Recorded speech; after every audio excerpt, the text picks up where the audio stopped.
आज के वीडियो में मेल टेस्टिस की most common problem bilateral varicocele, I mean ये पेशेंट को बाइलेटरल वेरिकोसील था, जिससे टेस्टिस में पेन होना, टेस्टिस का लटकन, सेमेन एनालिसिस में प्रॉब्लम्स आना, जिस वजह से इनफर्टिलिटी, टेस्टोस्टेरोन लेवल का लो होना, जिससे मसल मास एनर्जी कम होता है, ये सारी प्रॉब्लम्स होती है।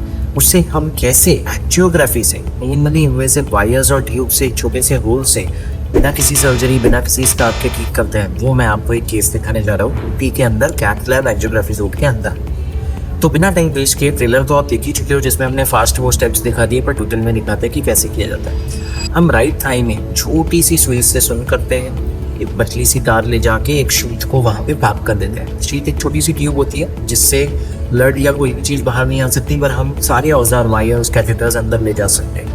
एक बार हम हमारा मेन कैथेटर, जिसे कहते हैं कोबरा कैथेटर, बिकॉज सांप जैसा उसका हुड है, उसको किडनी की वेन में हुक कर देते हैं लेफ्ट साइड पे और डाई इंजेक्ट करते हैं। हमें वहाँ से एक डैमेज टेस्टिस की वेन निकलती हुई दिखती है, जिसके वाल्व्स डैमेज्ड है, जिसके वजह से दूषित खून जो हार्ट की तरफ जाना चाहिए टेस्टिस से, वो दोबारा टेस्टिस की तरफ जा रहा है, जैसे आप इस वीडियो में देख पा रहे हैं। वन को वेन को आइडेंटिफाई कर लिया, जो कि है लेफ्ट टेस्टिस या इंटरनल स्पर्मेटिक वेन। हम उसमें तार और ट्यूब ले जाते हैं। एक बार हम उसमें माइक्रो कैथेटर ले जाए, जिसका डायमीटर होता है 0.4 मिलीमीटर, इतना पतला। उससे हम ये कंफर्म करते हैं वापस, और फिर एक केमिकल छिड़कते हैं झाग के फॉर्म में, जिसे कहते हैं फाइब्रोवेन या फोम स्क्लेरोसिन। इससे जो साइड चैनल्स हैं जिससे रिकरेंस हो सकता है ग्लूकन के बाद भी, वो क्योर हो जाते हैं। फाइनली ये करने के बाद हम ग्लू से पूरी वेन को पैक कर देते हैं, जिससे रिकरेंस का चांस और क्योर का चांसेस नियरली 99% हो जाता है। रिकरेंस का चांस लेस देन 0.5% लगा। इस तरह हमने लेफ्ट वेरिकोसील तो पूरा ट्रीट कर दिया। अब ट्रेडिशनली आप देखोगे हर कोई ये बोलता है कि राइट वेरिकोसील को इंटरवेंशन रेडियोलॉजिस्ट ट्रीट कर ही नहीं सकते, लेकिन आज हमारे results, technical success, angiography success nearly 100% हो चुका है। हम सेम कैथेटर्स, ट्यूब्स थोड़ा अलग स्टाइल के ले जाते हैं, राइट साइड में, राइट साइड की वेन को हुक करते हैं और उसमें एग्जैक्टली सेम प्रोसेस दोहराते हैं। जब हम कंफर्म करते हैं एंजियोग्राफी में कि वाल्व्स डैमेज है, सारा फ्लो टेस्टिस की तरफ जाना है, उसमें हम एक झाग इंजेक्ट करते हैं जिसे कहते हैं फाइब्रोवेन स्क्लेरोसिन। फिर हम ग्लू से पूरी वेन को पैक कर देता है और ये साइड भी है पूरी तरह की क्योर हो जाएगा।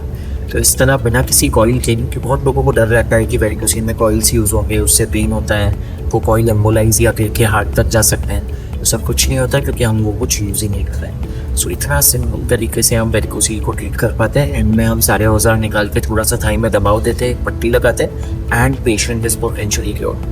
हमारी सक्सेस आज 3 महीने बाद जब हम डॉपलर करते हैं, नियरली 99% प्लस है।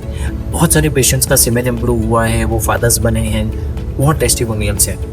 ऑफकोर्स वेरिकोसील एक प्राइवेट पार्ट की बीमारी है, कोई भी ओपनली आगे शेयर करना नहीं चाहेगा, इसलिए हम कभी भी लाइव टेस्टिमोनियल दिखाएंगे नहीं। पेशेंट परमिशन से हम ये वीडियो जरूर दिखाते हैं, पर पेशेंट आइडेंटिटी कभी नहीं दिखाते हैं। सो आई होप ये वीडियो ने अवेयरनेस क्रिएट किया, बहुत हेल्प किया समझने में कि वेरिकोसील का ट्रीटमेंट कैसे एंजियोग्राफी द्वारा किया जा सकता है, बिना किसी सर्जरी, बिना किसी ब्लेड, बिना किसी स्कार, बिना किसी हाथों के। आपको आर्मी में सिलेक्शन में प्रॉब्लम हो रही है, पुलिस फोर्स में सिलेक्शन में प्रॉब्लम हो रही है, हर चीज़ के लिए ये procedure one of the best procedures है, मेरे ओपिनियन में सर्जरी से कई मैच।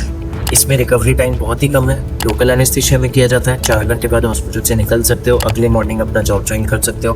2 हफ्ते के लिए कुछ पत्तियाँ बताई जाएंगे कि सेक्सुअल इंटरकोर्स नहीं करना है, मास्टरबेशन नहीं करना है, हेवी वेट लिफ्ट नहीं करना है, कॉन्टैक्ट स्पोर्ट्स या एग्रेसिव स्पोर्ट्स में एंगेज नहीं होना है। उसके बाद आप नॉर्मल जिंदगी जी सकते हैं। तो अगर वेरिकोसील है, यूरोलॉजिस्ट से मिल सकते हो, बट इंटरवेंशन रेडियोलॉजिस्ट से मिलोगे तो ये सारे ऑप्शंस खुल जाएंगे और अच्छे से ट्रीटमेंट हो पाएंगे। आई होप ये वीडियो बहुत हेल्प करता है। सुरक्षित रहें, इससे शुक्रिया।